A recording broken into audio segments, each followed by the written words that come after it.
దేవుడి నామానికి స్తోత్రం. ప్రభునందు కూడి వచ్చిన మీ అందరికీ హృదయపూర్వక వందనాలు. ప్రతి బుధవారంన దేవుడు మనకు తెలియచేస్తున్నటువంటి మాటలను బట్టి ఎలాగ మనం నడుచుకుంటున్నామో, ఎలాగ ఉండాలో, ఏ విధానంలో మనం అందరము నడిపించబడుతున్నాం అనేటువంటి సంగతులు తెలియపరుస్తున్నటువంటి దేవునికి మనము ఎప్పటికీ కూడా లోబడే ఉండాలి. అవునా? 40 రోజుల యొక్క ఉపవాస ప్రార్థనల యొక్క ప్రారంభం నుండి నేటికి ఇది 25వ రోజు. ఈ విన్నటువంటి వాక్యాలను బట్టి మన మనసులు ఎలాగున్నాయి, మన ఆలోచనలు ఎలాగున్నాయి, మన బుద్ధి ఎలాగుంది, మన వివేకము ఎలాగుంది అని మనము ఒకవేళ ఆలోచించుకోగలిగితే ఇప్పటి వరకు మీరు ఆదికాండం ప్రారంభం నుండి రూతు గ్రంథం వరకు 8 గ్రంథాలు విషయాలు నేర్చుకున్నారు. మరి వాటి విషయమై మీరు ఎలాంటి జాగ్రత్తలు తీసుకున్నారు? వాటిలో ఎవరిలాగా ఉండాలని మీరు తీర్మానం తీసుకున్నారు? 8 గ్రంథాలు కదా మనం ముగించుకున్నాం. ఇంకా ఎన్ని గ్రంథాలు ఉన్నాయి? 66లో 8 తీసేస్తే ఇంకెన్ని ఉన్నాయి? ఈ యొక్క 6, ఈ యొక్క 2, 58 గ్రంథాలు ఉన్నాయి. మరి ఇవన్నీ ఎప్పటికవుతాయి? సరే, ఎప్పటికైనప్పటికీ దేవుడు నీ పట్ల, మన పట్ల తెలియపరిచే ప్రతి మాటకు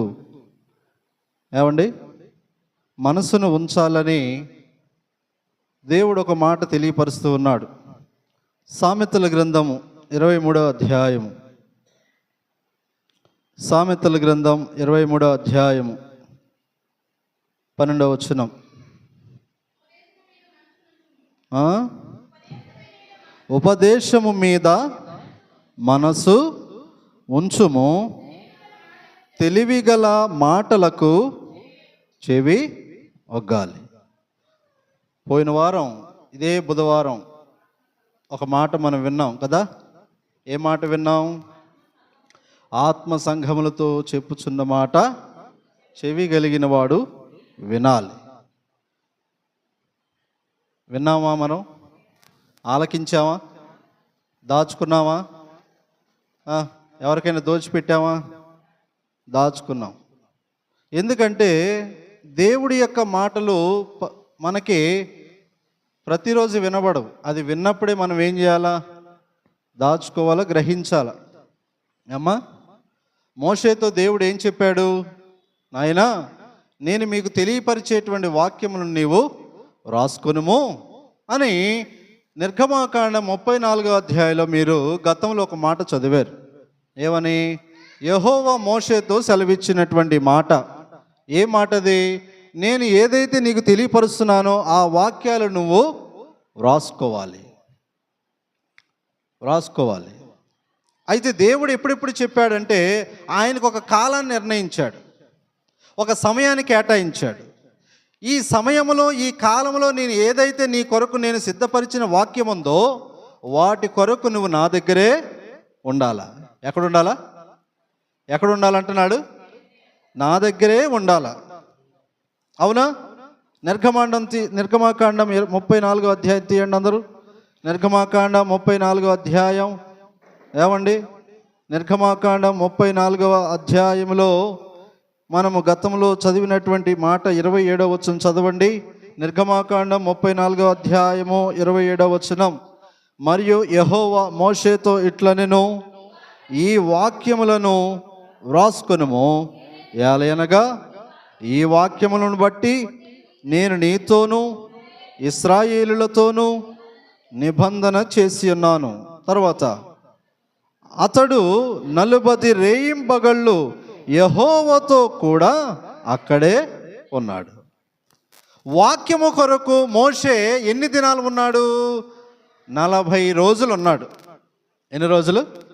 40. రాత్రం పగళ్ళు అంటే అప్పుడు దినాలు లెక్క ఎలా వస్తుంది? 40 రోజులు. ఈ 40 దినాలు వేరే పనేం పెట్టుకోలేదు, వేరే ప్రయాణం ఎక్కడికి చేయలేదు, వేరెవరితో ముచ్చటించలేదు. ఎవరితో ఉన్నాడంట అక్కడ? అతడు 40 రేయింబగళ్ళు యెహోవాతో కూడా, ఎవరితో? యెహోవాతో కూడా ఉన్నాడు. మరి మీరెవరితో ఉంటున్నారు ఈ 40 రోజులు? మీరెవరితో ఉంటున్నారు ఈ 40 రోజులు? ఏమండి, దేవుడు ఒక నియమాన్ని బట్టి ఒక చక్కటి కాలాన్ని మీకు ఒక మంచి అవకాశాన్ని, లేక మనకు అనుకుందాం, మళ్ళీ నేను సెపరేట్గా అంటే మీరు బాధపడతారేమో, మనకు ఒక అవకాశంగా అనుగ్రహించినప్పుడు ఈ అవకాశాన్ని బట్టి మనం ఎక్కడుండాలి? ఏమండి, మోషేకు దేవుడు ఏం తెలియపరచబోతున్నాడు? వాక్యాన్ని నేను తెలియపరచబోతున్నాను, నీకు ఏ వాక్యం అయితే తెలియపరుస్తున్నానో, వినిపిస్తున్నానో, బోధన చేస్తున్నానో, లేక ఉపదేశిస్తున్నానో ఆ వాక్యమును బట్టి నువ్వేం చేసుకోవాలా? రాసుకోవాలా. రాసుకోవాలంటే ఈయన ఒక చోట ఆయన ఒక చోట ఉండాలా? కాదు. రాయవలసినటువంటి వ్యక్తి, చెబుతున్నటువంటి వ్యక్తి దగ్గర ఉండాలా. ఇప్పుడు ఉన్నాడా లేడా? ఉన్నాడు. ఎన్ని రోజులు ఉన్నాడు? 40 దినాలు ఉన్నాడు. మరి మనకి కూడా 40 రోజుల అవకాశం వచ్చిందా? వచ్చింది. మరి మనం ఎక్కడ ఉంటున్నాం? ఉన్నావా? 40 దినాలు దేవుని సన్నిధిలో ఉన్నావా? అబ్బా, భలే చెప్పారండి. లెక్కలేసుకోండి ఒకసారి, సరిగ్గా చెప్పండి, ఆలోచించి. రాత్రింబగళ్ళు యెహోవాతో కూడా మోషే ఉన్నాడు. కానీ మనము పగలెవరితో ఉంటాం? పగలెవరో ఎక్కడెక్కడికో పోతూ ఉంటాం. రాత్రి అయితే అది కూడా రాత్రి అంతా ఉంటామా? ఉండం. ఎంతసేపు? ప్రార్థన జరిగేది 1.5 గంట. కానీ మనం అందులో ఎంత ఉంటాం? 10వ వంతు ఇస్తాం కదా. మనకి 10వ వంతు ఇవ్వటం మనకు అలవాటు కదా. 10వ భాగము ప్రతిష్టార్పణలు ఇవ్వటం మనకు అలవాటు కదా. ఆ అలవాటు చొప్పున ఏం చేస్తాం? ఆ 1.5 గంటన్నరలో 10వ భాగం మాత్రమే దేవుని సన్నిధిలో ఉంటాం. మరి మిగిలిందో దేవునికి 10వ భాగం ఇస్తే సరిపోద్దా? ఏమ్మా, దేవునికి 10వ భాగం ఇస్తే సరిపోతుందా? మోషే అలాగనే చేశాడు. 40 దినాలు యెహోవాతో కూడా ఉన్నాడు. మరి నీకు కూడా అట్టి 40 దినాలు అవకాశం ఇచ్చాడు కదా. మరి ఆ అవకాశాన్ని బట్టి ఆ దినాలలో నువ్వెక్కడ ఉండగలుగుతున్నావు? నువ్వెవరితో ఉంటున్నావు? నువ్వెవరితో మాట్లాడుతున్నావు? కానీ మోషే అలాగా మనలాగా పనులు పెట్టుకోలేదు. ఒకటే పని పెట్టుకున్నాడు. ఒకవేళ ఈ సమయం కనుక నేను దాటిపోతే, నేను తప్పించుకొని తిరిగితే, ఈ సమయాన్ని నేను సద్వినియోగం చేసుకోకపోతే, ఈ యొక్క దేవుడు నాకు ఇచ్చిన ఈ కాలంలో ఈ యొక్క 40 దినాల యొక్క క్రమంలో నేను తప్పిపోతే, ఆయన తెలియపరిచే వాక్యాన్ని నేను ఏమైపోతాను? ఏమైపోతాను చెప్పండి. ఇప్పుడు రోజు ఒక క్రమం పెట్టి మీకు ఏమండి రేషన్ సప్లై చేస్తున్నానని గవర్నమెంట్ కనుక ఆర్డర్ ఇచ్చింది అనుకోండి, ఏం చేస్తావు? రోజు వెళ్తావా? లేకపోతే ఈరోజు జాలే అంటావా? వెళ్తాం కదా. ఒక రోజు వెళ్ళకపోతే ఏమవుద్ది? 39 రోజులు వెళ్ళాను కదా, లేకపోతే 10 రోజులు వెళ్ళాను కదా, 11వ రోజు వెళ్ళకపోతే ఏమవుద్దులే అని ఆగిపోతావా? వెళ్తావా? వెళ్తావు. ఎందుకని? అది నీకు అవసరం. వాడు పెట్టిన రోజుల్లో తీసుకోకపోతే తర్వాత వాడు ఇస్తాడో లేదో తెలియదు. అందుకే నువ్వేం చేస్తావు? అందరికంటే ముందే వెళ్ళి కూర్చొని ఉంటావు. కూర్చున్నావు? మనం వెళ్ళి కూర్చున్నావు లేదా? కూర్చున్నాం. నా పేరు ఎక్కడుందా, అక్కడుందా అని అందరినీ ఎతికాం, అందరిని అడిగాం. ఎక్కడ దొరికితే అక్కడ మన పేరు ఉంటే అక్కడికి వెళ్ళి తీసుకున్నాం. ఎందుకని? అవసరం. అది ఆ సమయంలో మాత్రం ఇవ్వబడింది. ఇప్పుడు ఇస్తున్నాడా? లేదు. మరి అలాగే మోషేకు కూడా దేవుడు ఒక నియమాన్ని పెట్టినప్పుడు ఏమండి, అది ఉల్లంఘించాలా లేకపోతే దానికి లోబడాలా? అందుకే మోషే ఏం చేశాడు? 40 రోజులు వాక్యము కొరకే ప్రభుతో కూడా కనిపెడుతూ ఉన్నాడు. ప్రభుతో కలిసిపోయాడు, ప్రభుతో సహవాసం చేస్తున్నాడు. మరి మన సహవాసాలు 5 రోజులు వస్తాం, 6వ రోజు రాము. ఎందుకని? 7వ రోజు ఎలాగో చర్చిలో ప్రార్థన ఉంటుంది కదా, అప్పుడు వెళ్దాంలేనా? నీ క్రమం అనేది గనుక ఒకవేళ మధ్యలో ఆగిపోతే మాత్రము ఏమండి చాలా నష్టం, చాలా ఇబ్బంది. బైబిల్లో ఒక మాట ఉంది, యెహోవా కార్యములు అశ్రద్ధగా, తర్వాత నేను వాడను ఆ పదాన్ని, నేను వాడను. యెహోవా కార్యములు అశ్రద్ధగా చేయకూడదు. అది మనకు మంచిది కాదు. ఏమండి, ఎంతసేపు ఉంటున్నాం? 10వ భాగమే కదా ఇస్తున్నాం దేవుని సన్నిధిలో. ఏమ్మా చెప్పండి, నిజం ఒప్పుకుందాం. ఏం ఒప్పుకుందాం? నిజం ఒప్పుకుందాం. అవునా? 1.5 గంట ప్రార్థనలోనే మనం ఎంత భాగ్యం ఇస్తున్నాం? ఏమో ఏమండి, మొత్తం ఇస్తున్నామా దేవునికి ఆ భాగాన్ని? ఆ సమయాన్ని దేవుని సన్నిధిలో కేటాయిస్తున్నామా ఉండటానికి? లేదు. ఒక్కొక్కరు ఒక్కొక్క సమయం, ఒకళ్ళు పావు గంట అంటారు, ఒకళ్ళు 20 నిమిషాలు అంటారు, ఒకళ్ళు అరగంట అంటారు, ఇంకొకళ్ళు ఏమో వాళ్ళు మొత్తానికి రాడు. అవునా? ఇది క్రమం అంటారా? ఎందుకు క్రమం అని మనం చేయలేకపోతున్నాం అంటే అశ్రద్ధ. ఎవరేం అడగరు మనల్ని. కానీ ఎవరు అడగబోతున్నారు? సామెతల గ్రంథం ఇందాక మీరు చదివిన మాట ఒకసారి మరలా చదవండి. ఏం చదివి? ఉపదేశము మీద మనసు ఉంచాలా. మనసు గనక ఉపదేశం మీద లేకపోతే నీ శరీరము నీకు సహకరించదు. ఏమండి, మన యొక్క హృదయాల్లో, మన మనసులో ఏముండాలంట? ఉపదేశం ఉండాలా. మన మనసులో, మన హృదయాలు ఏముండాలి? దేవుని యొక్క ఉపదేశాన్ని కలిగి ఉండాలా. అలా కలిగి ఉన్నప్పుడు ఈ వాక్యము చేత ఈ హృదయము, ఈ మనసు, నీ శరీరానికి ఏం చెప్తుంది? రే, ప్రార్థన సమయము ప్రారంభమైంది, సేవకుడు ప్రార్థన చేస్తున్నాడు అని అనగానే నీ కాళ్ళు, నీ చేతులు, నీ ఒళ్ళు, నీ శరీరం అంతా కూడా ఏమవుతుంది? పరిగెలెడుతుంది. ఏమవుతుంది? పరిగెలెడుతుంది. ఎప్పుడది? శ్రద్ధ కలిగినప్పుడు. ఎప్పుడు శ్రద్ధ ఏర్పడుతుంది? నీ యొక్క మనసు ఉపదేశము మీద ఉంచినప్పుడు. అర్థమవుతుందా? ఉపదేశము మీద ఉంచినప్పుడు తెలివి కలిగినటువంటి మాటలకి ఏం ఒగ్గాలి? చెవి ఒగ్గాల. ఆలోచించుకో. ఏ మాటలు వినటానికి ఆశపడుతున్నావు? ఏ మాటలు వినటానికి ఆతృత పడుతున్నావు? ఏ మాటలు మాట్లాడడానికి ఎవరితో ఎక్కడెక్కడికి తిరుగుతున్నావో జాగ్రత్త.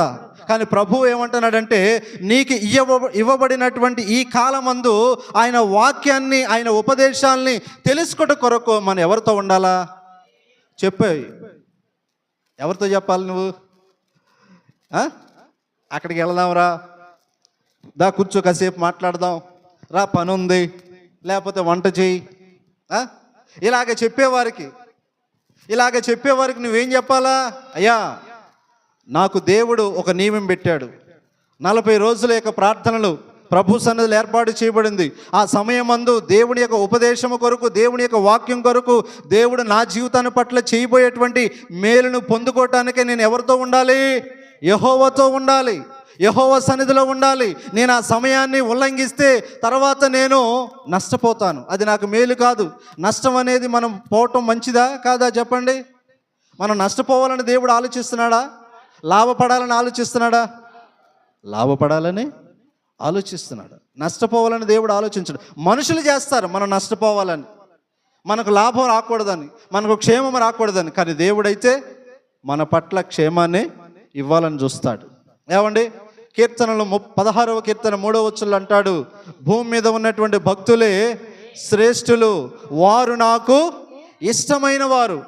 ఏమండి, దేవుని పట్ల భక్తి కలిగినటువంటి వారు, శ్రద్ధ కలిగినటువంటి వారు, భయము కలిగినటువంటి వారు, ఆయన ఉపదేశము కొరకు ప్రభు యొక్క సన్నిధిలో ఉండాలని నిశ్చయించుకున్నటువంటి వారిని బట్టి దేవుడు ఏమంటున్నాడు? వీళ్ళు భక్తి కలిగిన వారు. వీళ్ళు గత వారం విన్నామా? ఎవరెవరు విన్నాం? భక్తి కలిగినటువంటి 2 పేర్లు విన్నాం. ఎవరు వాళ్ళు? కొర్నేలి, లూదియా. వీళ్ళు ఏ ఉద్దేశాన్ని బట్టి భక్తి కలిగిన వారిని సాక్ష్యాన్ని పొందారు చెప్పండి? చెప్పండి. దేవుడు సేవకులు చెప్పినటువంటి వాక్యానికి వారు శ్రద్ధ చూపారు. ఏమండి, కొర్నేలి అనేటువంటి వాడు భక్తి కలిగిన వాడు ఎలాగయ్యాడు?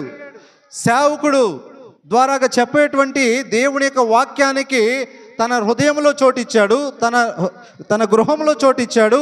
అనేకులు ఆ వాక్యము చేత పరిశుద్ధాత్మ ద్వారాగా బలపరచబడటానికే ఒక మంచి కార్యాన్ని జరిగించిన వాడుగా ఉన్నాడు. అతన్ని దేవుడు ఏం చేశాడు? భక్తి కలిగిన వాడు అని సంబోధన చేయబడింది. అలానే లూదియా ఎలాంటిది? వ్యాపారము చేసేటువంటిది. ఏమండి, వ్యాపారం చేసేవాడు సంపాదనలో పడితే వాడికి రాత్రి పగలని తేడా ఉంటుందా? ఉండదు. ఏమండి, కానీ లూదియా ఏం కలిగి ఉన్నదని రాయబడింది? దైవ భక్తి. ఎలా ఆమె ఆ పేరును సార్థకము చేసుకుంది, ఎలాగ ఆ బిరుదుని ఆమె పొందుకోగలిగిందంటే ప్రభు యొక్క మాటలకు తన హృదయాన్ని అంగీకారం తెలిపింది. ప్రభు యొక్క ఉపదేశం కొరకు తన మనసును సమర్పించుకుంది. ప్రార్థన జరుగుతున్నటువంటి కూడికలోకి ఆమె తన వ్యాపారాన్ని విడిచిపెట్టేసి ఆ సేవకుల ద్వారాగా అక్కడ జరుగుతున్నటువంటి ఆ వాక్య బోధనలు వినటానికై ఈ లూది అనే స్త్రీ వెళ్ళింది. ఆ వెలుటను బట్టి ఏం జరిగింది? తన కుటుంబాన్ని రక్షణలోకి నడిపించుకుంది. అందుకు ఆమె పట్ల దేవుడు ఏమన్నాడు? దైవ భక్తి కలిగిన స్త్రీ. ప్రభువుకి ఎవరంటే ఇష్టం? ఏమ్మా, భూమి మీద భక్తులే శ్రేష్ఠులు. దేవునికి స్తోత్రం. నీవు కూడా అలాంటి భక్తి కలిగినగా ఉన్నట్లయితే నిన్ను కూడా ఎవరు ఇష్టపడకపోయినా ఎవరు ఇష్టపడుతున్నారు? దేవుడు ఇష్టపడుతున్నాడు. దేవుడు మెచ్చుకుంటున్నాడు. క్రమముగా శ్రద్ధ కలిగి నా సన్నిధిలో నేను వారి కొరకు నియమించినటువంటి కాలానికి అనుగుణముగా నడిపించబడుతున్నటువంటి వారిని దేవుడు ఏమంటున్నాడు? వారు నాకు ఇష్టమైన వారు. ఏమండి? ఇష్టమైన వారు. ప్రభువుకే ఇష్టమైతే ఇక నిన్ను ఆపేవాడు ఎవడని ఉంటాడా? చెప్పండి. నిన్ను అడ్డుకునేవాడు ఎవడని ఉంటాడా? నిన్ను ఆపివేయాలని చూసేటువంటి ఆలోచనలు నీ పట్ల జరగనివ్వబడతాయా? జరగవు. ఎందుకని? ప్రభు యొక్క దృష్టి నీ మీద ఉంది. ప్రభు యొక్క ఇష్టాన్ని నువ్వు సంపాదించుకున్నావు. ప్రభు యొక్క ఇష్టాన్ని పట్ల నువ్వు శ్రద్ధ కలిగి ఉన్నావు కాబట్టి దేవుడు నిన్ను ప్రేమిస్తున్నాడు. నిన్ను ప్రేమిస్తున్నాడు. ఏమండి? మనము దేవుడిని ప్రేమించడం ముఖ్యమా? దేవుడు మనల్ని ప్రేమించడం ముఖ్యమా? ఏమండి? మనం ఇలాగ రక్షించబడ్డామంటే మనం దేవుడిని ప్రేమించడం వల్ల కాదంట. దేవుడే మనలను ప్రేమించాడు. దేవుడే మనల్ని ఇష్టపడ్డాడు. ఎందువలన? ఆయన వాక్యము కొరకు, ఆయన బోధ కొరకు ఎవరైతే ఏమండి మనస్సును కలిగి చెవి యొగ్గి ప్రభు యొక్క వాక్యం కొరకు నిలబడతారో వారి పట్ల దేవుడు తన ఇష్టాన్ని తెలియపరుస్తూ ఉన్నాడు. ఇష్టము అనేటువంటిది కనుక ప్రభు యొద్ద మనం సంపాదించుకుంటే ఆ ఇష్టము ద్వారాగా మనం ఏమి లాభపడతాం? ఏమి పొందుకుంటాం? ఏమండి? ఏం పొందుకుంటాం? దేవుని ఇష్టాన్ని మనం కలిగి ఉన్నాం. దేవుని ప్రేమ మన మీద ఉంది. ఆ ప్రేమను బట్టి దేవుడు మన పట్ల ఆయన కలిగినటువంటి ఇష్టాన్ని పట్ల మనకి ఏం చేయబోతున్నాడో ఒక సందర్భాన్ని మనం చూద్దాం. మార్కు సువార్త మొదటి అధ్యాయం.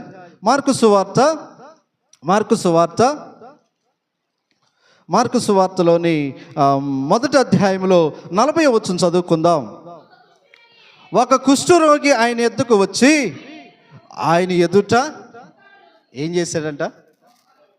ఒక వ్యక్తి అనేటువంటి వాడు ఆయన పరిస్థితి రోగముతో ఉంది. గుర్తుపెట్టుకో, ఈ వాక్యం మనందరికీ అనుకుందాం. మనము కూడా చాలా సమస్యలతో ఉన్నాం. అవునా కదా? అవును, చాలా ఇబ్బందులతో ఉన్నాం, కష్టాల్లో ఉన్నాం, కన్నీళ్లతో ఉన్నాం, సమస్యలతో వేగిపోతున్నాం. అది ఏ పూర్వకంగా కానివ్వండి, ఆరోగ్యపరంగా కానివ్వండి, ఆర్థిక పరంగా కానివ్వండి, ఆహార విషయంలో కానివ్వండి, ఏమండి, లేకపోతే వస్త్రం విషయంలో కానివ్వండి, ఏదైనా కానీ ఏదో ఒక సమస్య మనము కలిగి ఉన్నాం. అవునా? ఇప్పుడు ఒక వ్యక్తి తనకున్న సమస్యను బట్టి దేవుని ఎదుటికి వచ్చాడు, యేసు ప్రభు దగ్గరికి వచ్చాడు. అలా వచ్చినటువంటి వాడు రాగానే ఏం చేశాడు? ఆయన ఎదుట మోకాళ్ళు ఉన్నాడు. అంటే అర్థం ఏంటి? మోకాళ్ళు ఉన్నటువంటి అర్థం ఏంటి? ఏమి చూపిస్తుంది? తగ్గింపు. నేను మరొక మాట అంటాను, శ్రద్ధ అంటాను. ప్రభు పట్ల శ్రద్ధ లేదా ఇష్టం లేదా భక్తి. అవునా? భక్తి కలిగిన వాడే కదా మోకాళ్ళు వేయగలుగుతాడు. దేవుని మీద ఆశ ఉన్నవాడే కదా ఆయన దగ్గరికి రాగలుగుతాడు. ఆశ లేనివాడు వస్తాడా? రాడు. ఎందుకని? వాడి ఆశలు వేరేగా ఉంటాయి, వాడి కోరికలు వేరేగా ఉంటాయి. ఆ కోరికల కోసము ప్రభువుని ఇష్టపడాడు. కానీ ప్రభువుని ఇష్టపడితే గనక లోక సంబంధమైన వాటిని వదులుకోవడానికి ఇష్టపడతాడు. అందుకే పౌలు గారు ఒక చోట అన్నాడు కదా, ఏమన్నాడు? ఏమండి? ఐగుప్తు దేశంలో ఉన్నటువంటి ధనము కంటే క్రీస్తు నిమిత్తము శ్రమలు పొందుటే నాకు మేలు అన్నాడు పౌలు గారు. మోషే అన్నాడు. ఏమండి? అలానే పౌలు కూడా ఏం మాట్లాడాడు? బ్రతుకుటే క్రీస్తే, చావైతే లాభమే అన్నాడు. అంటే దాని అర్థం ఏంటి? ప్రభువును నువ్వు ఇష్టపడితే నీ ముందు ఎన్ని శ్రమలు వచ్చినా కూడా నువ్వేం చేస్తావు? తీసి పాడేస్తావు. అవునా? అవును. ఈ కుష్ఠరోగి యొక్క పరిస్థితి ఏంటంటే వ్యాధితో ఉన్నాడు, రోగముతో ఉన్నాడు. అప్పట్లో కుష్ఠరోగం అంటే ఎవడు ఇష్టపడేవాడు కాదు. ఏమండి, రాను రాను కాలం మారింది కాబట్టి ఏదో మనము దేవుని ప్రేమను బట్టి సర్దుకుపోతున్నాం. కానీ గత కాలంలో, పురాతన కాలంలోని ఎవరికైనా ఒక వ్యాధి వచ్చిందనుకోండి, ఆ వ్యాధి వచ్చిన వాడిని ఊర్లో ఉండనివ్వరు, బయటికి పంపించేస్తారు, ఊరి బయటికి. ఎందుకని? వాడి ఊర్లో ఉండటం వల్ల వాడికి ఉన్నటువంటి, ఏమండి, వాడికి తగిలినటువంటి ఆ గాలి వేరే వాళ్ళకి సోకి ఆ వ్యాధులు వస్తాయేమో అని భయంతో వ్యాధి కలిగిన వారిని ఊర్లో ఉండనివ్వరు. అలాంటి పరిస్థితుల్లో ఉన్నటువంటి వ్యక్తికి ఎవరి మీద ఆశ కలిగింది? యేసయ్య మీద ఆశ కలిగింది, యేసయ్య మీద ఇష్టం కలిగింది, యేసయ్య మీద భక్తి ఏర్పడింది. ఆ భక్తిని బట్టి యేసయ్య దగ్గరకు వచ్చి మోకాళ్ళు ఉన్నాడు. యేసు ప్రభు దగ్గరికి వచ్చి ఏమండి ఏం అడుగుతున్నాడో మనం చూద్దాం. నీకు ఇష్టమైతే నన్ను శుద్ధినిగా చేయగలవని ఏమి ఇష్టపడుతున్నాడండి ఆ మానవుడు? కుష్ఠరోగంతో ఉండి ప్రభు దగ్గర మోకాళ్ళు ఉన్నవాడు ఏం అడుగుతున్నాడు? ప్రభువా నీకు ఇష్టమే, నీకు ఇష్టమైతే నన్ను ఏం చేయాలా? లేదు ప్రభువా నేను ఒక్కడే వచ్చాను, నువ్వేదో బాగు చేస్తాను వచ్చానని అన్నాడా? కాదు, ప్రభు యొక్క ఇష్టాన్ని బట్టి ఏమండి మాట్లాడుతూ ఉన్నాడు. ప్రభు యొక్క ఆలోచనల గురించి తెలుసుకోవాలని ఉత్సాహపడుతూ ఉన్నాడు. ఆయన అడుగుతున్నటువంటి మాటలోని ఎంత గొప్ప భక్తి కనబడుతుందో ఈనాటి దినాల్లో కూడా మనము నేర్చుకోవాలా. ఏమండి, మనం ఏదో ప్రభు యొక్క సన్నిధిని కలిగి ఉండటానికై ఏమండి ఎంత ఆశ కలిగి ఉంటున్నాం అనేటువంటి ఉద్దేశంలో మనము కూడా తెలుసుకోగలిగితే ఏది మన భక్తి అనేది తెలిసిపోతుంది. ఈ వ్యక్తి ఇష్టపడుతున్నాడు, ప్రభు దగ్గరికి వచ్చాడు, ప్రభుని అడుగుతున్నాడు, ప్రభువా నీకు ఇష్టమైతేనే, ఏదో నేను వచ్చానని కాదు, ఏమండి నీకు ఇష్టమైతే నన్ను శుద్ధినిగా చేయి, నన్ను బాగు చేయి అని అడగగానే ప్రభు ఏమన్నాడు? ఏమన్నాడు? 41వ వచనంలో నాకు ఇష్టమే. ప్రభు అన్న మాట. ఈ వ్యక్తి ఎవరి ఇష్టాన్ని కోరుతున్నాడు? దేవుని ఇష్టాన్ని ఈ వ్యక్తి కోరుతుంటే ప్రభు ఎవరికి ఏమని కోరుతున్నాడు? నాకు ఇష్టమే. మరి మన జీవితంలో ఎవరి ఇష్టాన్ని జరిగిస్తున్నాం? ఏమండి, మన యొక్క దినచర్యలోనే ఎవరి ఇష్టాల పట్ల లోబడిపోతున్నాం? ఆలోచించు. ఎవరి ఇష్టాన్ని కోరుతున్నాడు ఈ మానవుడు? ఈ కుష్ఠరోగంతో ఉన్నటువంటి వ్యక్తి ఎవరి ఇష్టాన్ని కావాలని కోరుకుంటున్నాడు? ప్రభువా నీకు ఇష్టం, నీ ఇష్టాన్ని బట్టి జరిగించు, నీకు ఇష్టమైతే జరిగించు అని కోరుతుంటే ప్రభు అతను చూసి నాకు ఇష్టమే, నీవు శుద్ధుడు కమ్మని వానితో చెప్పాను. దేవునికి స్తోత్రం. ఏం జరిగింది? ప్రభు యొక్క ఇష్టాన్ని పొందిన వారికి ఏం జరుగుతుంది? ఏం జరిగింది ఇక్కడ? నాకు ఇష్టమే, నీవు శుద్ధుడు కమ్ము. ఏమండి, గొప్ప మేలు జరిగింది ఆ వ్యక్తికి. మరి మనము కూడా ఇష్టపడాలా లేదా? ఎవరితో ఉండటం ఇష్టపడాలి? దేవునితో ఉండటం ఇష్టపడాలా? 6 లక్షల మంది జనాభా లెక్కించబడిన వారు. ఆ లెక్కించబడిన వారు కూడా ఎవరు? 20 సంవత్సరాలు పైప్రాయం కలిగిన వారు. 6,03,550 మంది ఇశ్రాయేల్ యొక్క జనాంగంలో లెక్కించబడిన వారు. వాళ్ళు మాత్రమేనంటే కాదు. వాళ్ళు ఎవరు?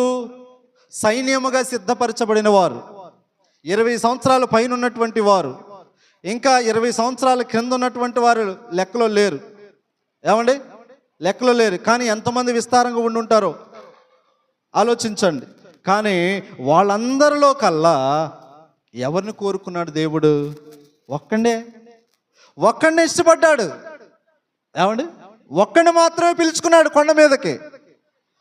ఆయన మహిమలోనికి ఒక్కడు మాత్రమే పిలుచుకున్నాడు. ఏమండి, ఆ కొండ ఏ కొండ?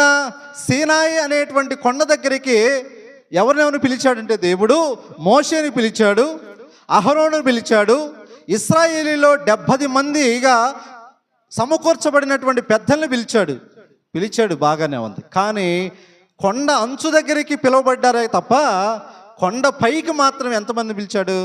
ఒక్కడనే పిలిచాడు. ఆ కొండ కింద ఇంకా ఎంతమంది ఉన్నారు? లక్షల్లో జనాభా ఉన్నారు, విస్తారంగా జనం ఉన్నారు. కానీ వాళ్ళు ఎవరిని పిలవలేదు.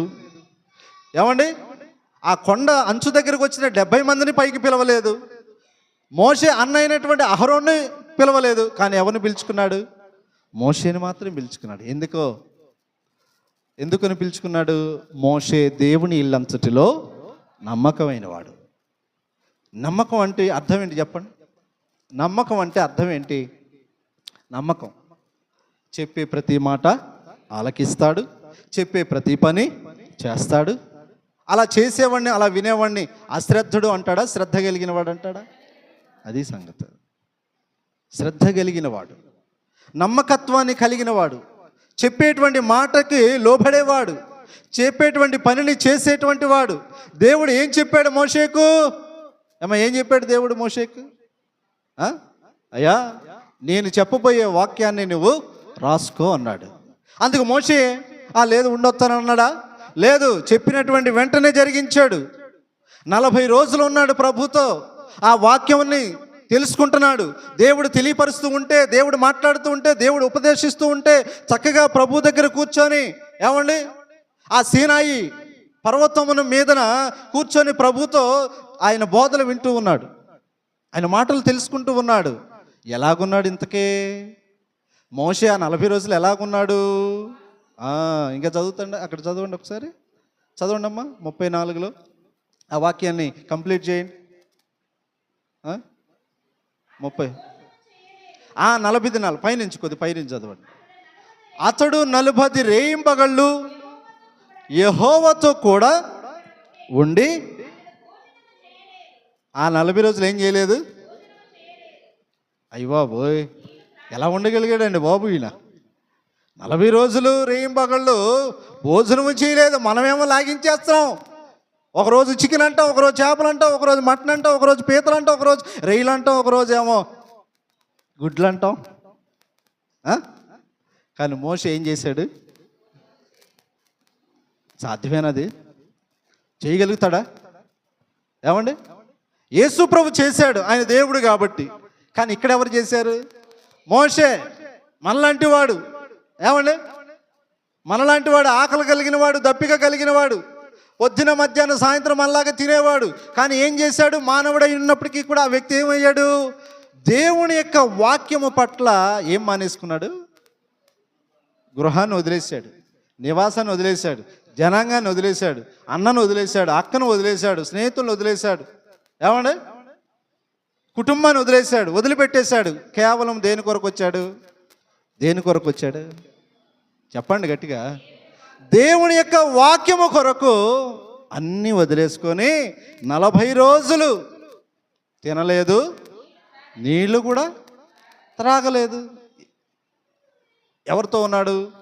దేవునితో ఉన్నాడు. 40 రోజులు సాధ్యమేనా? ఇది సాధ్యమేనా ఏమ్మా? సాధ్యం కాదు. మనలాంటి మానవులకైతే ఇలా ఉండటం సాధ్యం కాదు. 40 రోజులు మహా అయితే 3 రోజులు ఉంటాం. రేపు గుడ్ ఫ్రైడేకి మొదలెడతాం. మనమంతా మొదలెట్టమా? మొదలెడతాం. కానీ ఉండగలుగుతామా అంటే ఉండలేం. మధ్యలో అప్పుడప్పుడు మన ఇంట్లో వాళ్ళు, లేకపోతే ఏ సంఘస్థులు మజ్జిగ నీళ్ళను, లేకపోతే కొబ్బరి నీళ్ళను, లేకపోతే ఆ రసన ప్యాకెట్ నీళ్ళను తెచ్చనే కానీ ఆ 3 రోజులు మనం నిలబడలేం. కానీ మోషే ఏం చేశాడు? అహరోను ఏమన్నా, ఒరే మోషే తాగరాని ఇచ్చాడా? లేదే. ఆ 70 మంది పెద్దలు, ఊరి బాబు మనల్ని నడిపించినటువంటి, మనల్ని ఐగుప్తు దేశంలో తీసుకొచ్చిన నాయకుడు ఏమైనా తింటున్నాడో లేదని ఒకడైనా ఆలోచించాడా? ఆలోచించలేదు. అడగలేదు కదా అని దిగొచ్చాడా మోషే? లేదు. ఎందువలన దిగి రాలేదంటే దేవుని యొక్క వాక్యము పట్ల ఆ వ్యక్తి శ్రద్ధ కలిగి ఉన్నాడు, నమ్మకత్వాన్ని కలిగి ఉన్నాడు. అలా కలిగి ఉండబట్టే ఆ వ్యక్తిని దేవుడు ఏం చేసుకున్నాడు? ఏం చేసుకున్నాడు? మోషేని ఏం చేసుకున్నాడు? దేవుడు ఇష్టపడ్డాడు. ఎందువలనంటే మోషేకి నాలిక మాట మాంద్యం ఉందా లేదా? నత్తివాడు అన్నాడు కదా, నేను నత్తివాడిని కదా ప్రభా, నన్ను ఎలాగ ఎంపిక చేసుకుంటావు? సహజంగా మీకు ఒక విషయం చెప్తాను చూడండి. దేవుడు తన యాజకత్వాన్ని ఉపయోగించుకునేటప్పుడు కానీ, తన అర్పణను తీసుకునేటప్పుడు కానీ ఏ లోపం కూడా ఉండకూడదని ఆ రోజున తెలియపరిచాడు. ఏ లోపము ఉండకూడదు. స్వచ్ఛంగా, పరిశుద్ధంగా, పవిత్రంగా ఉండాల. సంపూర్ణంగా ఉండాల. ఏదైనా ఒకవేళ లోపం ఉంటే దాన్ని ఏం చేయాలన్నాడు? దాన్ని అర్పించొద్దు అన్నాడు దేవుడు. కానీ మోషేకి ఏం లోపం ఉంది? ఆయన మాట సరిగా రాదు. రాకపోయినా దేవుడు అతన్ని ఎందుకు ఎంపిక చేసుకున్నాడు? నమ్మకం. ఆయనలో నమ్మకం చూశాడు దేవుడు. ప్రభు యొక్క ఇష్టాన్ని కోరుకునేటువంటి భక్తిని చూస్తున్నాడు దేవుడు. ఈరోజు అదే నమ్మకంతో అదే ఇష్టాన్ని ప్రభువుకే మనము సమర్పించేకున్న వారుగా ఉంటే గనక ప్రభు మనల్ని ఇష్టపడటం ద్వారా ఏం పొందుకుంటాం మనం? ఈ వ్యక్తి ఏం పొందుకున్నాడు? మార్కు సువార్తలో ప్రభు యొక్క ఇష్టాన్ని పొందినటువంటి వ్యక్తికి ఏం కలిగింది? రోగము నుండి, వ్యాధి నుండి స్వస్థత కలిగింది. ఇప్పుడు మోషే ఒకవేళ నత్తివాడైనప్పటికీ కూడా ఏమండి, ఆయన నమ్మకస్తుడు. ఆయన ప్రభు యొక్క పని చేయటంలో శ్రద్ధ కలిగిన వాడు. ఆ నమ్మకత్వాన్ని బట్టి ప్రభువు ఆ వ్యక్తిని ఏం చేసుకున్నాడు? నాయకుడిగా సిద్ధపరుచుకున్నాడు. అన్ని లక్షల్లో ఎవరిని పిలవకుండా కేవలం మోషేని మాత్రమే పిలుచుకోవటం గల కారణం ఏంటంటే, మోషేలో ఏం కనబడింది? దేవునికి నమ్మకం. దేవునికి ఏం కనబడాలి మనలో?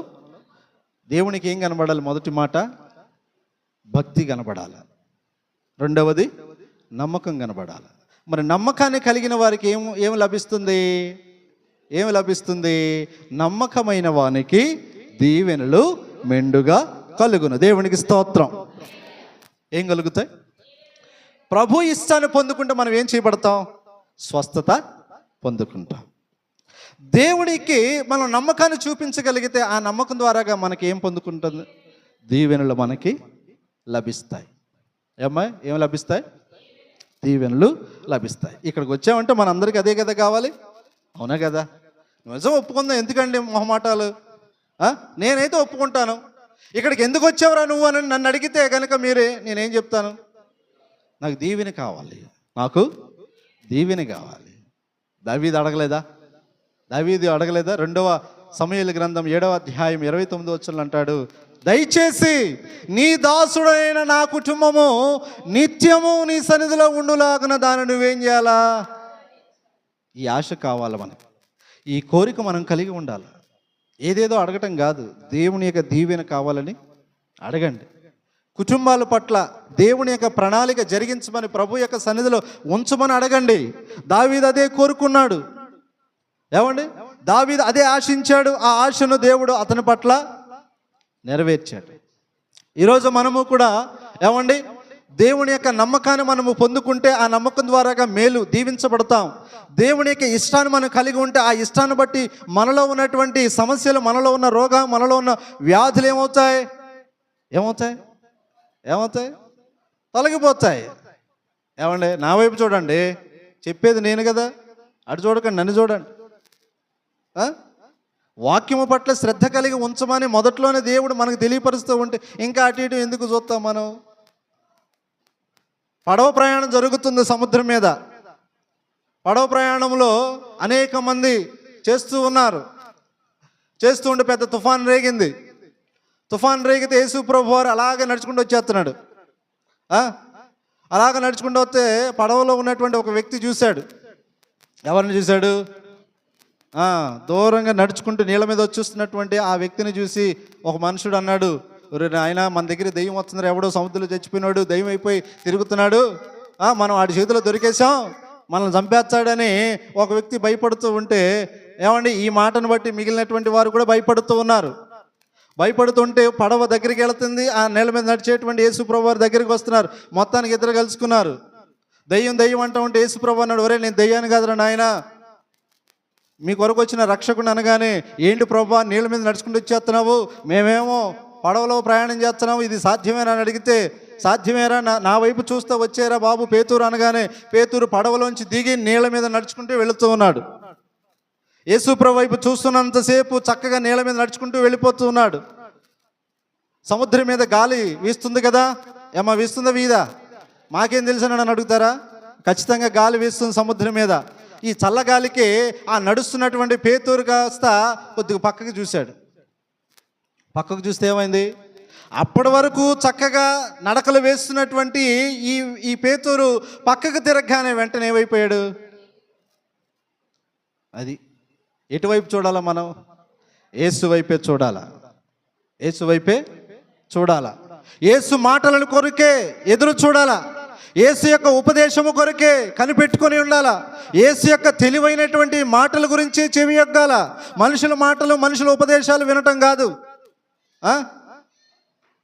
ఏమండి రేపు చంద్రబాబు నాయుడు చీరాల కాలేజ్ సెంటర్కి వస్తున్నాడు, మీరందరూ రావాలని, మీ కొరకు పులిహారాలు బిర్యానీలు సిద్ధపరచబడ్డాయి అనుకుంటే ఏం చేస్తాం? మనం అందరమే వెళ్ళిపోతాం. నేను వెళ్ళాను గతంలో అలాగే. ఎందుకని? అరే వాటర్ బాటిల్ ఇస్తారు, పులిహారం ఇస్తారు, బిర్యానీ ఇస్తారు, వచ్చిన వాళ్ళకి 500 ఇస్తారు అనగానే బస్సులు నిండిపోతాయి. ప్రభు సన్నిధికి రండి అంటే మాత్రం సీట్లన్నీ ఖాళీ అయిపోతాయి. అది మన జీవితాలు. ఏ ఉపదేశం కొరకు పరిగెలెడుతున్నాం? ఏ మాటల కొరకు మనం ఎదురు చూస్తున్నాం? ఏమండి దేవుని యొక్క మాటలు జీవితాలు కడుతూ ఉన్నాయి. ప్రభు యొక్క మాటలు జీవితాల్ని, బ్రతుకుల్ని సరిచేస్తూ ఉన్నాయి. మరి నీ జీవితాన్ని, నీ బ్రతుకుని సరి చేసుకోవద్దా? సరి చేసుకోవా? ఏమండి సరి చేసుకుందాం వద్దా? సరి చేసుకోవాలంటే ఎవరి మాటలు వినాలి? సరి చేసేటువంటి మాటలే మనము వినాలి. పాడు చేసేటువంటి మాటలు కాదు, పతనము చేసేటువంటి మాటల కోసం కాదు మనం చెవి ఎక్కేది.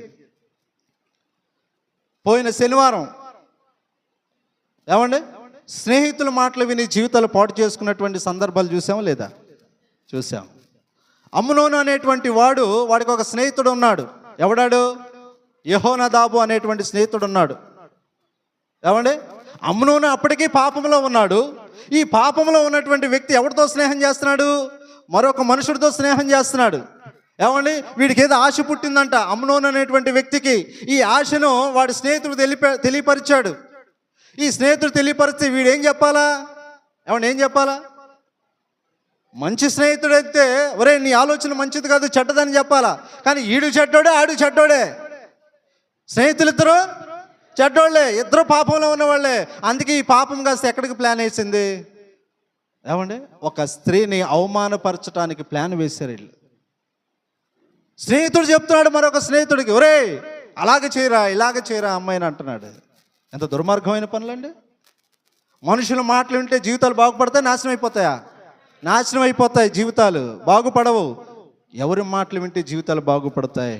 దేవుని మాటలు. అందుకే ప్రభు అంటాడు, ఉపదేశమును మనస్సున ఉంచు. తెలివి కలిగినటువంటి మాటల కొరకు నువ్వేం చేయాలా? చెవి యొగ్గాల. అది నీ జీవితాన్ని బాగు చేసేది. ఏమండి ఈ రోజున ఎంతమంది సాక్ష్యాలు చెప్పట్లేదు?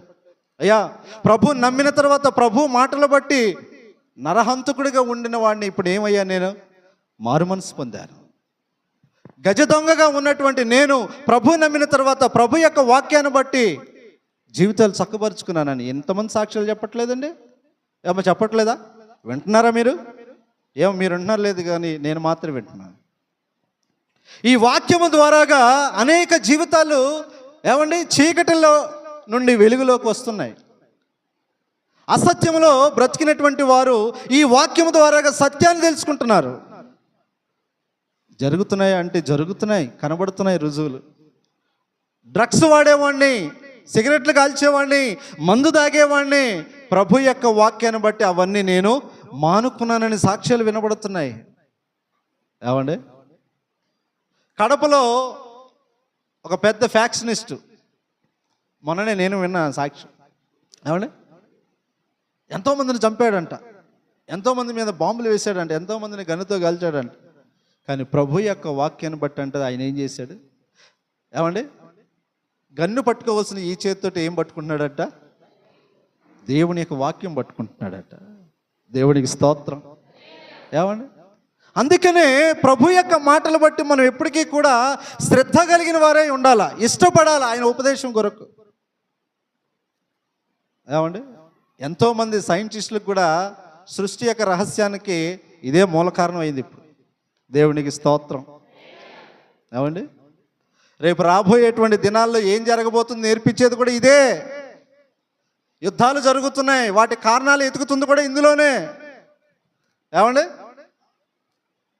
అనేకమైనటువంటి సమస్యలకు పరిష్కారంగా ఇదే కనబడుతుంది. ఆలోచిస్తున్నారు మీరు? కరోనాలో ఒక వ్యాధి వచ్చింది. కరోనాలోనే ఒక వ్యాధి బ్లాక్ ఫంగస్ అని విన్నారా? పేరు బ్లాక్ ఫంగస్ విన్నారు, బాగా తెలుసు కదా అది. ఈ బ్లాక్ ఫంగస్ గురించి ఏ గ్రంథంలో అయినా రాయబడినట్టు మీకు తెలుసా మీకు? ఇది కాదు, వేరే గ్రంథాల్లో బైబిల్లో రాయబడింది. బూజు అనేటువంటి పదం అక్కడ రాయబడింది. బూజు అంటే ఏంటంటే ఫంగస్ అంటారు. ఏమండి? బైబిల్లో రాయబడింది ఆ వ్యాధి గురించి. అర్థమవుతుందా? ఎప్పుడో రాయబడినటువంటి గ్రంథంలో ఉన్నటువంటి విషయాలు నువ్వు చూస్తున్నావా? నువ్వు వింటున్నావా? ఏమ్మా వింటున్నావా? చూస్తున్నావా? చెప్పండి. వింటున్నాము, చూస్తున్నాం. సృష్టికి ఏమండి ఒక నిదర్శనంగా ఈ గ్రంథం కనబడుతుంది. మరి ఇలాంటి గ్రంథాన్ని దేవుడు మనందరికి ఇచ్చాడే. ఎంతమంది చదువుతున్నాము గ్రంథాన్ని? ఆలోచించండి. ఎంతమంది ఈ గ్రంథాన్ని పట్ల శ్రద్ధను వహిస్తున్నాం? ఎంతమంది ఈ గ్రంథంలో ఉన్నటువంటి సంగతులను బోధించేటప్పుడు వినటానికి చెవి ఎక్కుతూ ఉన్నాం? గమనిస్తున్నారా మీరు? ఏమండి? ప్రభువు తెలియచేయబోయేటువంటి మాటల కొరకంట మోషే ఎలాగున్నాడంట? ఉపవాసముతో ఉన్నాడు. ఉపవాసంతో ఉన్నాడు. ఎన్ని రోజులు? 40 రోజులు ఉన్నాడు. మరి నీకు అదే సమయం ఇవ్వబడిందే. నీకు దేవుడు అదే కాలాన్ని అనుగ్రహించాడే. మరి ఆ కాలాన్ని బట్టి నువ్వు ఎలాగున్నావు?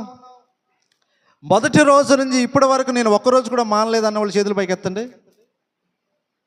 మొదటి రోజు నుంచి ఇప్పటి వరకు కూడా నేను ఒక్కరోజు కూడా మానలేదన్న వాళ్ళు 1 2 3. సరే, మీ ఇష్టం, అది నేనేం చేయలేను అనుకోండి. ఏమండి? శ్రద్ధ కలిగిన వారికి దేవుడు ఏం చేస్తాడు? శ్రద్ధ కలిగిన వారికి దేవుడు ఒకటి, ప్రభు యొక్క ఇష్టాన్ని సంపాదించుకున్న వారికి దేవుడు ఇచ్చేటువంటి మేలు ఏంటి? అక్కడ ఏ మేలు పొందుకున్నాడు కుష్ఠరోగి? దేవుడు ఇష్టపడ్డాడు. ఆ ఇష్టాన్ని బట్టి దేవుని యొద్దకు వచ్చి మోకాళ్ళు ఉన్నటువంటి వ్యక్తికి ఏం కలిగింది? స్వస్థత కలిగింది. అలానే దేవుని పట్ల నమ్మకత్వాన్ని చూపించి దేవుని యొక్క వాక్యము కొరకు ప్రభు యొక్క సన్నిధే కావాలనుకొని 40 రోజులు యొక్క క్రమంలో నడిచినటువంటి మోషేకు దేవుడు ఏమిచ్చాడు?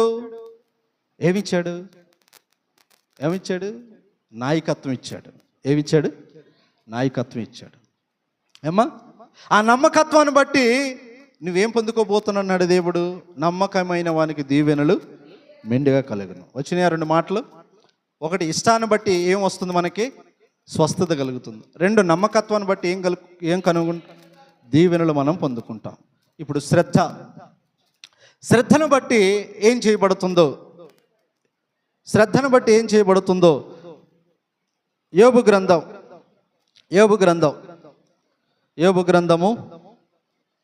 8వ అధ్యాయం 5వ వచనం. యోబు గ్రంథం 8వ అధ్యాయము 5వ వచనం.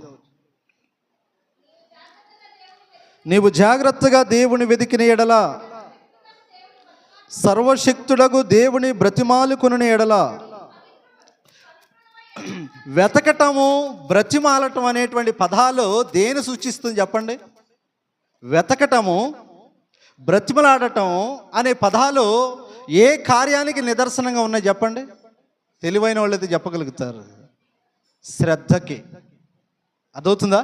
వెతికేవాడు అశ్రద్ధ కలిగిన వాడు వెతుకుతాడా? శ్రద్ధ కలిగిన వాడు వెతుకుతాడా? శ్రద్ధ కలిగిన వాడే వెతుకుతాడు.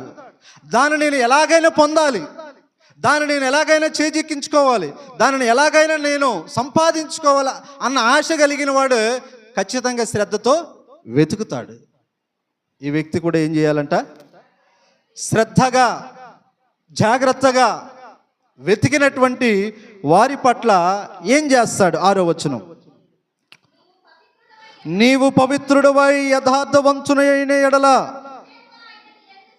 నిశ్చయముగా ఆయన నీ యందు. ఏమండి? ఏమి నిలుపుతాడు?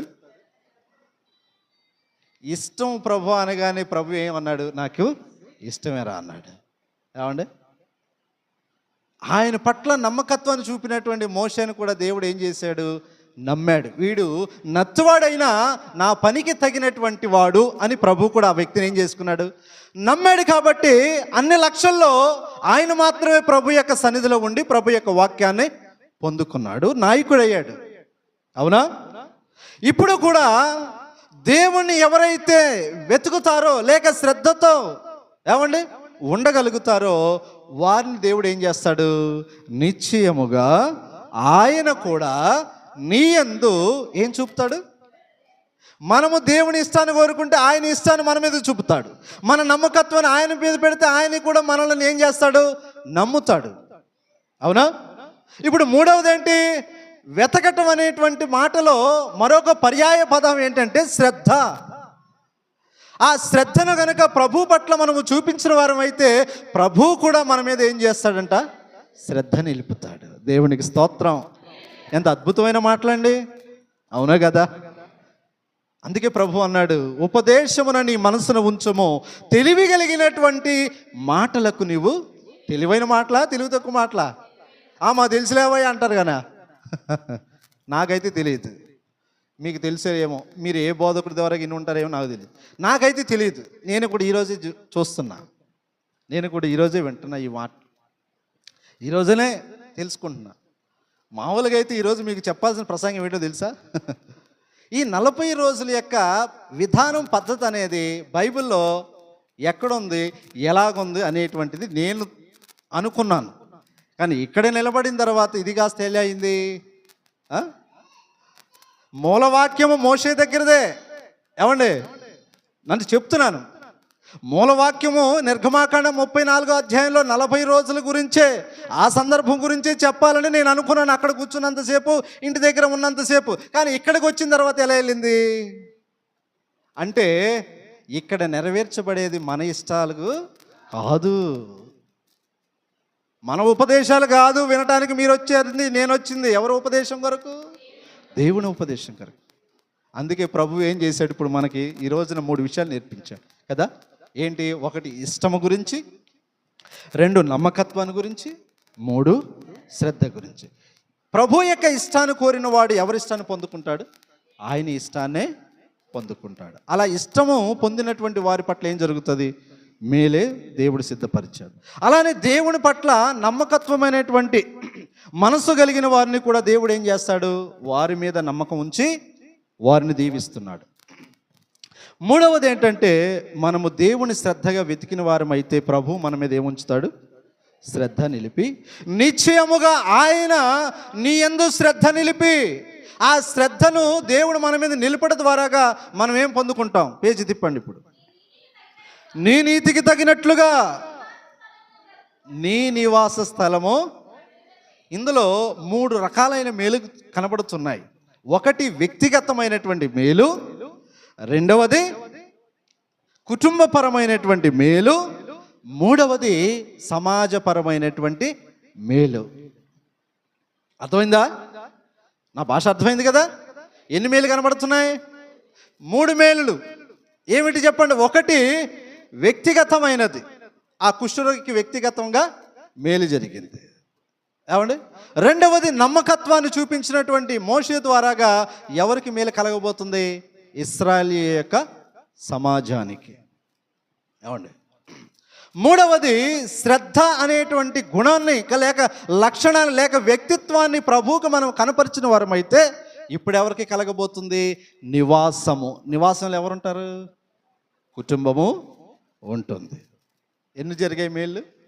1 వ్యక్తిగతము, 2 కుటుంబము, 3 సమాజం. అంటే నీ పట్ల దేవుడు జరిగించబోయేటువంటి మేలులు నీవు ద్వారాగా నీకు కలుగుతుంది, అలానే నీ ద్వారాగా నీ కుటుంబానికి కలుగుతుంది, అలాగే నీ ద్వారాగా నీ సమాజానికి కలుగుతుంది. దేవునికి స్తోత్రం. 3 మాటలు చెప్పండి. 1 ఏంటి? ఇష్టం. ఎవరి ఇష్టాన్ని కావాలని కోరుకోవాలి? దేవుని ఇష్టాన్ని కావాలని కోరుకోవాలి. 2వది ఏంటి? దేవుని యొక్క నమ్మకాన్ని మనం సంపాదించుకోవాలి. 3వది ఆయన శ్రద్ధ మన మీద నిలిపేటటువంటి విధంగా మనము ప్రభువుని శ్రద్ధతో వెతకాలి. ఈ 3 కార్యాలు ఎవరిలో అయితే ఉంటాయో వారికి ఎన్ని మేలులు? 3 మేలులు. చెప్పండి. 1 వ్యక్తిగతమైన మేలు, 2వది కుటుంబపరమైన మేలు, 3వది సమాజపరమైన మేలు. నీ కుటుంబానికి, నీ వ్యక్తిగతంగా, నీ సమాజానికి మేలు కలగాలంటే నీ ద్వారాగా నువ్వు ఈ 3 లక్షణాలు కలిగి ప్రభువుని మనము మహిమపరిచేవారుగా ఉండాలని దేవుడు ఈ రోజున ఈ వాక్యం ద్వారాగా మనతో మాట్లాడి ఉన్నాడని, ఉపదేశించాడని, ఆయన ఉపదేశమున ఎక్కడుంచాలి? మనసులో ఉంచాలి, హృదయంలో దాచుకోవాలి. దేవునికి స్తోత్రం. మీ అందరికీ మరొకసారి ప్రభు పేరిట వందనాలు.